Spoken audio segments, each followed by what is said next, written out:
মই বজোৱা পেঁপাটো হৈছে কলিদেউ মহৰসিংহৰ জুৰীয়া পেঁপা।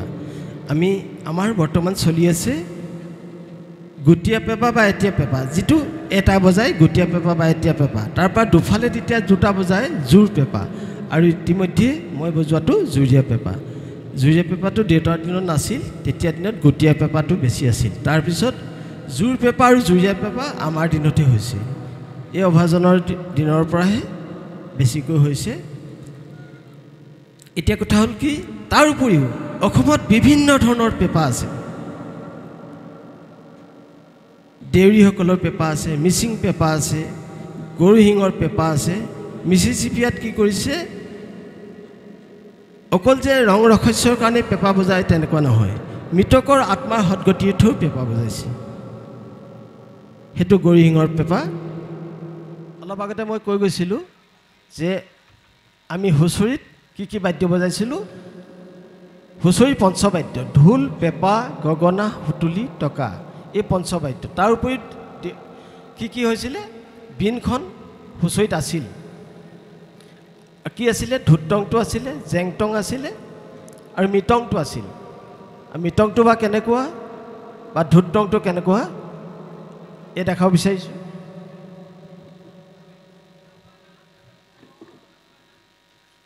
এই ধুতংটো খুব সহজ। আমাৰ সংস্কৃতিটো জীয়াই ৰাখিবলৈ অকণমান মাটি এপাপ বাঁহতে হয়। এই এপাপ বাঁহ দেখিছেনে, সেই কোমলীয়া বাঁহটো চুচি তেতিয়া দেউতাহঁতৰ দিনত বা আমাৰ ককা দেউতাহঁতৰ দিনত বিশেষকৈ গেঞ্জি এটা পিন্ধে, কেতিয়াবা খালী গায়ে থাকে। এতিয়াহে আমি কেইবাটাও চোলা পিন্ধিছোঁ। সেই পেটত খালী পেটটোত লগাই ধুতংটো বজায়। কেনেকৈ বজায়,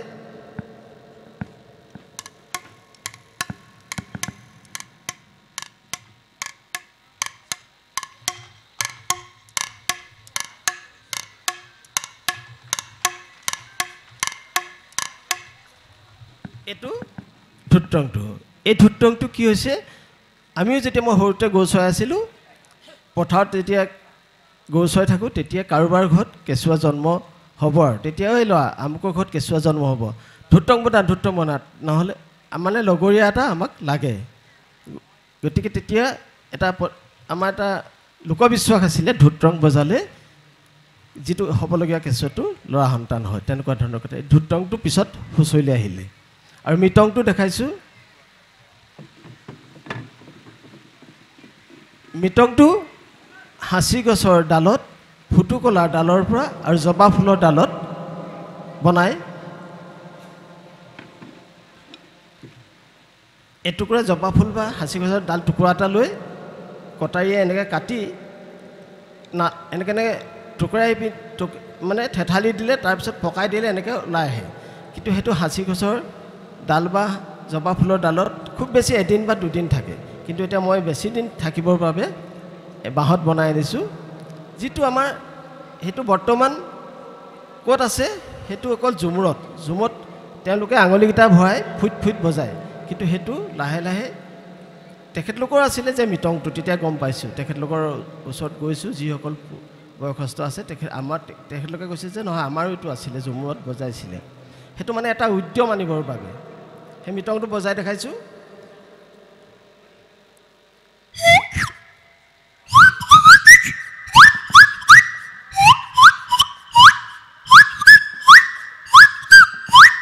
এইটো মৃতংটো এতিয়া মই খালি বাঁহত বনাইছোঁ। আমি হুঁচৰিৰ পৰা হেৰাই যোৱা বিনখন গুৱাহাটীত প্ৰসন্ন গগৈ আৰু শিৱসাগৰত আমি লাগি হুঁচৰিলৈ আনিবলৈ চাইছোঁ। মাজতে আজি 5 বছৰমানৰ কেইজনমান হুঁচৰিয়ে বজাইছিলে বা ধুতংটো বজাইছিলে, কিন্তু লাহে লাহে আকৌ এৰাই চলিছে। আমি চেষ্টা কৰিছোঁ যে আকৌ বিনখন হুঁচৰি খণ্ডলৈ গুচি আহক। এতিয়া হুঁচৰিত কি হৈছে, এতিয়া এনেকুৱা ধৰণৰ হৈছে, হুঁচৰি এটা মাংগলিক অনুষ্ঠান। হুঁচৰিটোত নাচনি নাথাকে। গৃহস্থৰ ঘৰত ডেকা বুঢ়া লগ লাগি আশীৰ্বাদ দিবলৈ হুঁচৰি আহে। তাত জীয়ৰী ছোৱালী এজনীয়ে বুঢ়ী মানুহজনীক কেতিয়াও আশীৰ্বাদ দিব নোৱাৰে, সেইটোতো অসম্ভৱ। গতিকে হুঁচৰিটোত, প্ৰকৃত হুঁচৰিত কি আছিলে, তাত নাচনি নাথাকে। কিন্তু নাচনীখিনিক বা মহিলাক আমি অগ্ৰাধিকাৰ দিছোঁ। ক'ত দিছোঁ? মুকলি বিহুত দিছোঁ গাভৰু বিহুত দিছোঁ, যিটো জেং বিহুত দিছোঁ, বিহুৱতী মাৰিবলৈ দিছোঁ, বিহু নাচিবলৈ দিছোঁ। আৰু এতিয়া এনেকুৱা হৈছে আমাৰ কিছুমান উদ্যোক্তাই, মই পৰাপক্ষত ভাবোঁ উদ্যোক্তাসকলে অন্ততঃ ভাল অভিজ্ঞ, ইয়াতে আছে ভাল ভাল অভিজ্ঞ মানুহ আছে তেখেতলোকৰ ওচৰত গৈ বা যিসকল উদ্যোক্তাসকলে বা তেখেতলোকৰ কাৰোবাৰ ওচৰত গৈ সেই কাৰ্যসূচীখন বনাব লাগে। নহ'লে কি হৈছে, কেতিয়াবা দেখা পোৱা যায় মাইনা বিহুৱতী নাম দিয়ে, মাইনা বিহুৱতী, বিহু হুঁচৰি নাম দিয়ে। বিহু বুলি ক'লে গোটেই সময়খিনিক আমি বিহু বুলি ধৰিলোঁ। আকৌ বিহু হুঁচৰি শব্দটো বিভ্ৰান্তি শব্দ। হুঁচৰি হৈছে এটা দৌল, বিহু হৈছে গোটেই সময়খিনিক, বহাগ বিহুৰ গোটেই সময়খিনিক বিহু বুলি ধৰা হৈছে। গতিকে বিহু হুঁচৰি নাম দিব নালাগে বা মাইনা বিহুৱতী নাথাকে। এতিয়া গুৱাহাটীত তেনেকুৱা ধৰণৰ হৈছে, যিসকল ব্যৱসায়ীয়ে কি কৰিছে, বিহু ৰাণী দিছে, বিহু সম্ৰাজ্ঞী পাতিছে। এইবিলাক হ'ব নালাগে, শ্ৰেষ্ঠ বিহুৱতী পাতোঁ। যি কি নহওক আমি কৈ যাম, বজাই যাম, নহ'লে আপোনালোকে আকৌ কথা পাতিবলৈ আৰম্ভ কৰিব। প্ৰকৃতিৰ বুকুলৈ বহাগ আহিল, কিন্তু আমি কুলিয়ে কেতেকীয়ে মাতিলে। আমাৰ সুতুলি দুটা, এটা গোল সুতুলি আৰু এটা হৈছে পিঠা সুতুলিটোৰ নিচিনা। গোল সুতুলিটো লাহে লাহে হেৰাই গৈছে, মই এবাৰ বজাই দেখাইছোঁ।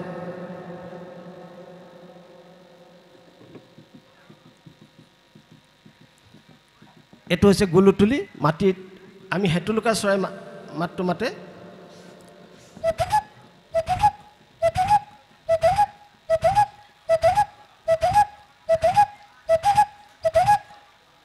হৈছেনে বাৰু হেতুলুকা চৰাই মাতটো? যেতিয়া আহঁত গছত পৰি গুটি খাই থাকে শাওণ ভাদমহীয়া।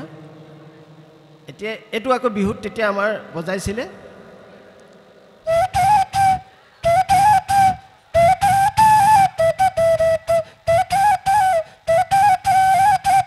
এইটো লাহে লাহে গোল সুতুলিটো আমাৰ হুঁচৰিৰ পৰা হেৰাই গৈছে। এতিয়া অকল যিটো পিঠা সুতুলি, পিঠাটোৰ নিচিনা দীঘল সুতুলিটোৱে আমাৰ দেখা পোৱা গৈছে। এতিয়া মই এটা থাইলেণ্ডৰ সুতুলি লৈ আহিছোঁ। তাত ইমান উন্নত মানৰ দেখিছেনে? এই সুতুলিটো আঁৰি ল'ব পাৰি ডিঙিত। এইটো মাটিয়ে বনাইছে। এতিয়া এইটোত মই অলপ বজাই দেখাইছোঁ সুতুলিটো।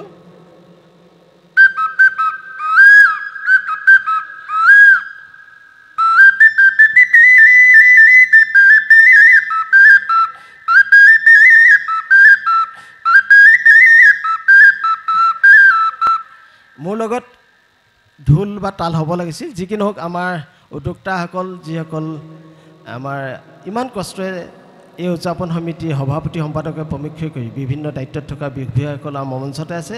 লগতে আপোনালোকেও এইটোৰ লগত তাল মানে সংগতি হিচাপে হাতখন চাপৰিকৈ বজাই যাব পাৰিব।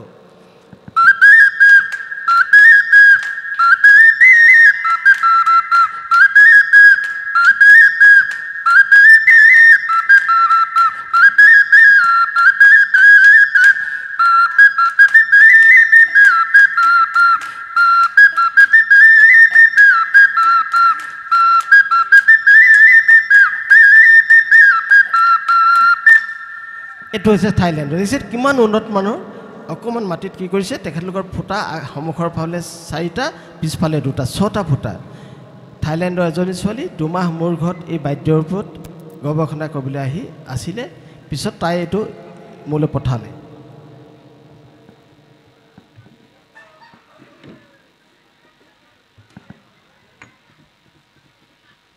এতিয়া মই এটা চীনৰ সুতুলি বজাইছোঁ। চীনত ভয়াৰখীয়াবিলাকে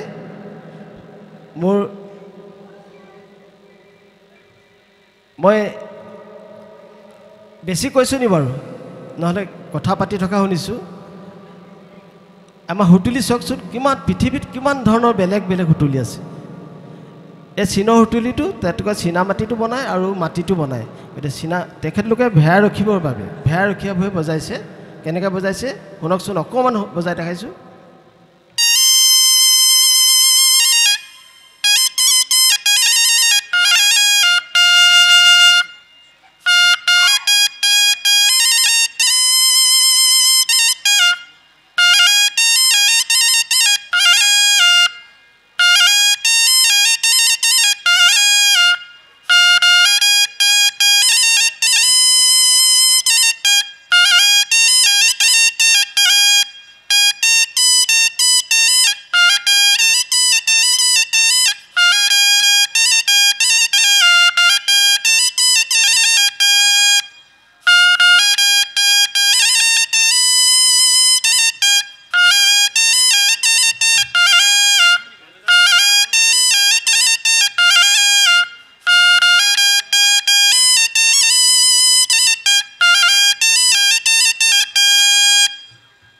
বিয়াৰ নামটো হৈছেনে বাৰু?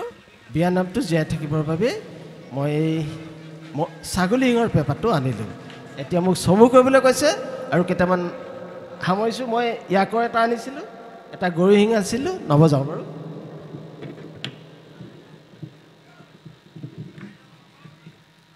মোৰ প্ৰিয় ভালকৈ নাজানো, খালি প্ৰিয় বাদ্য মোৰ হৈছে বাঁহীটো।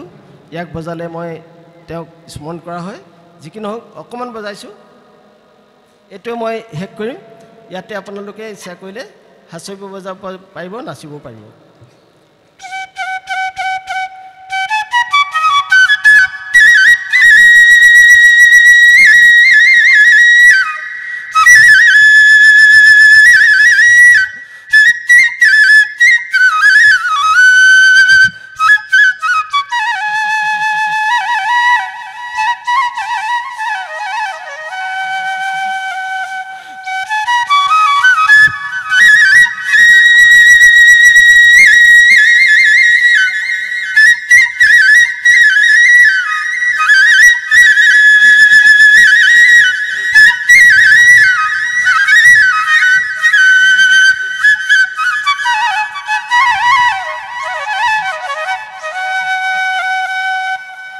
এতিয়া বিহু এটা বজাম।